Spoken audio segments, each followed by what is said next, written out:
Hi, hello friends, vanakkam, welcome to all. This is Frida Francis. இன்னைக்கு நம்ம வந்துட்டு ஒரு சாம்பார் பார்க்க போறோம். அப்படியே இல்ல இட்லி சாம்பார் பார்க்க போறோமா? இல்ல இன்னைக்கு கொஞ்சம் சாம்பாரே நமக்கு டிஃபரெண்டா வந்துட்டு பச்சை மிளகாய் சாம்பார் எப்படி செய்யலாம்ங்கறத நம்ம பார்க்க போறோம். கொஞ்சம் டிஃபரெண்டா உங்களுக்கு ஈஸியா புரியுற மாதிரி இந்த சாம்பார் இருக்கும். ரொம்ப சுவையாவும் இருக்கும். வாங்க அதை எப்படி செய்யலாம்ங்கறத நம்ம பார்க்கலாம். பச்சை மிளகாய் சாம்பாருக்கு தேவையான பொருட்கள் என்னன்னு பார்க்கலாம். 100 கிராம் துவரம் பருப்பு வாஷ் பண்ணி மாதிரி. அடுத்தது வெங்காயம் வந்து 10லேருந்து 15 சின்ன வெங்காயம் எடுத்துக்கோங்க.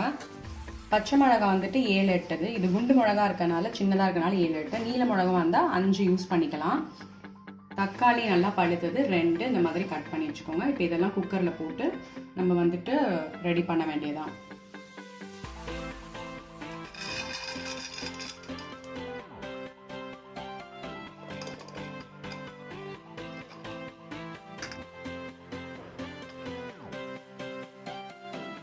தேவையான அளவுக்கு தண்ணி வந்து ஊற்றிக்கோங்க.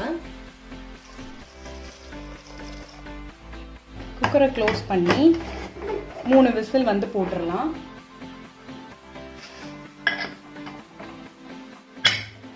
பச்சை மிளகாய் சாம்பாருக்கு வந்து ரொம்ப முக்கியமானது இதெல்லாம் நம்ம வந்து அரைச்சி அதில் வந்து ஊற்றணும். அதுக்கு வந்துட்டு 3 கீத் வந்து தேங்காய் அந்த மாதிரி எடுத்து வச்சுக்கோங்க. ஒரு 4 பூண்டு, 10லேருந்து 15 மிளகு எண்ணெய் எடுத்து வச்சுக்கோங்க. அதே மாதிரி ஒரு 10 பொட்டுக்கடலை, 1/2 டேபிள் ஸ்பூன் சோம்பும், ஒரு பிஞ்ச் அளவுக்கு வந்துட்டு சீரகமும் இதில் கலந்து நான் எடுத்து வச்சிருக்கிறேன்.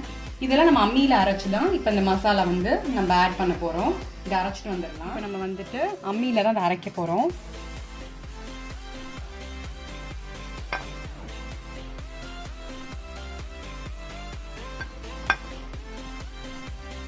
ஃபஸ்ட்டு இதெல்லாம் நம்ம அரைச்சிடலாம், அப்புறம் தேங்காய் அரைச்சிக்கலாம்.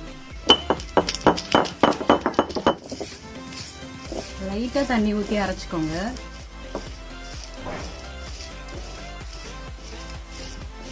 அம்மியில் அரைக்கும் போது இந்த மசாலா நீங்கள் குழம்புக்கு போடும்போது நல்லா டேஸ்ட் இதுதான் கொடுக்கும்.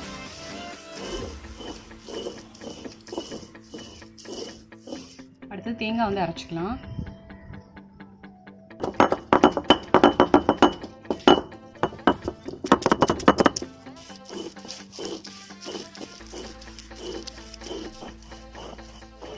பருப்பு ரெடியாக இருக்கும், பார்த்துடலாம். இப்போ பருப்புலேருந்து இந்த தக்காளி கொஞ்சம் எடுத்து நம்ம தனியாக கடைஞ்சிடலாம். தக்காளி பச்சை மிளகாலாம் எடுத்துருங்க. எடுத்து இதை நம்ம தனியாக கடைஞ்சிடணும். அப்போ தான் அது வந்து குழம்போட கரைஞ்சி அதில் காரம்லாம் இறங்கும்.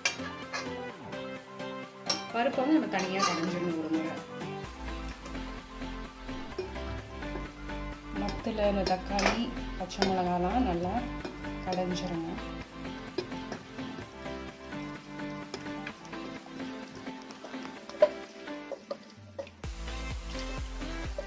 ஃபஸ்ட்டு ஒரு தேவையான அளவுக்கு எண்ணெய் வந்து ஊற்றிக்கலாம். கடுகு வந்து கொஞ்சம் ஒரு 1/2 டீஸ்பூன் போட்டுக்கோங்க. கடுகு நல்லா இப்போ பொரிஞ்சிருச்சு. ஒரு பிஞ்ச் அளவுக்கு சீரகம் போட்டுடலாம். 4-5 சின்ன வெங்காயம் இந்த மாதிரி அரிஞ்சு போட்டுடலாம். வெங்காயம் நல்லா கொஞ்சம் கோல்டன் கலரில் வர வரைக்கும் சின்னதாக ஒரு வறுத்துடலாம். ஒரு கொத்து கருவேப்பிலை வந்து போட்டுடுறேன். இப்போ வந்துட்டு இந்த பருப்பை வந்து இதில் ஊற்றிடலாம்.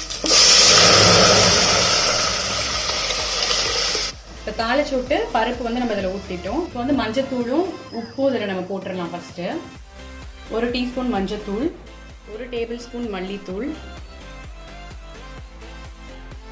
1 டேபிள் ஸ்பூன் கல்லுப்பு. இதில் நோ மிளகாய் தூள். இதை மிக்ஸ் பண்ணிடுங்க நல்லா.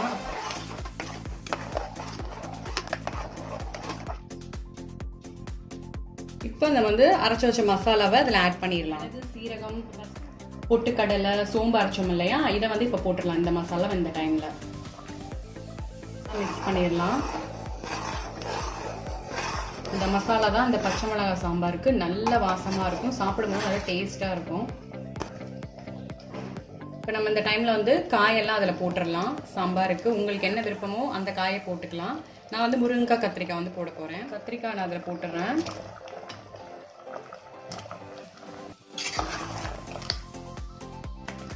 மசாலாலாம் ஒரு போட்டாச்சு. இப்போ வந்து ஒரு 10 to 15 minutes இதை கொதிக்கிட்டோம். இப்போ இந்த டைம்ல வந்து ஒரு சின்ன லெமன் சைஸ்ல இந்த மாதிரி புளி அளவு எடுத்துக்கோம். புளி வந்து கரைச்சி வச்சிருக்கேன். புளி தண்ணி இப்போ ஊற்றிடலாம். எவ்வளோ தேவையோ ஒரு 2 கப் வர அளவுக்கு கரைச்சி வச்சுக்கோங்க. புளி ஊற்றுனதுக்கப்புறம் மறுபடியும் ஒரு டேபிள் ஸ்பூன் அளவுக்கு கல்லுப்பு வந்து போட்டுக்கோங்க. அடுத்தது முருங்கைக்காய் போட்டுடலாம். ஒரு 2 முருங்கைக்காய் இந்த மாதிரி சின்ன சின்னதாக நறுக்கி போட்டுருங்க. இப்போ புளி நல்லா கொதிஞ்சதுக்கப்புறம் தேங்காய் நம்ம அரைச்சி வச்சுருந்தோம் இல்லையா, அதை இந்த டைமில் நம்ம போட்டுடலாம். ஒரு 10 minutes இன்னும் கொஞ்சம் நேரம் கொதியணும். இப்போ நம்மளோட சுவையான பச்சை மிளகா சாம்பார் வந்து ரெடி ஆயிடுச்சு. வேறு பிளேட்டில் மாற்றி நம்மளோட சுவையான பச்சை மிளகா சாம்பார் வந்து இப்போ ரெடி ஆயிடுச்சு.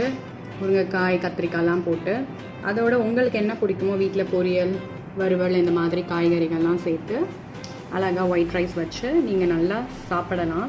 கண்டிப்பாக நீங்கள் அந்த பச்சை மிளகா சாம்பார் வந்து உங்கள் வீட்டில் கண்டிப்பாக ட்ரை பண்ணி பாருங்கள். ரொம்ப சூப்பராக சுவையாக நல்லாயிருக்கும். சாம்பார்லேயே ஒரு டிஃப்ரெண்ட்டான ஒரு சாம்பார், பச்சை மிளகா சாம்பார். ஸோ உங்களுக்கு இந்த வீடியோ வந்து ரொம்ப பிடிச்சிருக்குன்னு நினைக்கிறேன். ஸோ ஷேர் பண்ணி, லைக் பண்ணி, கமெண்ட் பண்ணி, முக்கியமாக ஃப்ரீடா ஃப்ரான்சிஸ் சேனலுக்கு சப்ஸ்கிரைப் பண்ணுங்கள். மறக்காமல் பெல் பட்டனை வந்து ஆன் பண்ணுங்கள். தேங்க்யூ ஃபார் வாட்சிங். நெக்ஸ்ட் வீடியோவில் நம்ம பார்க்கலாம்.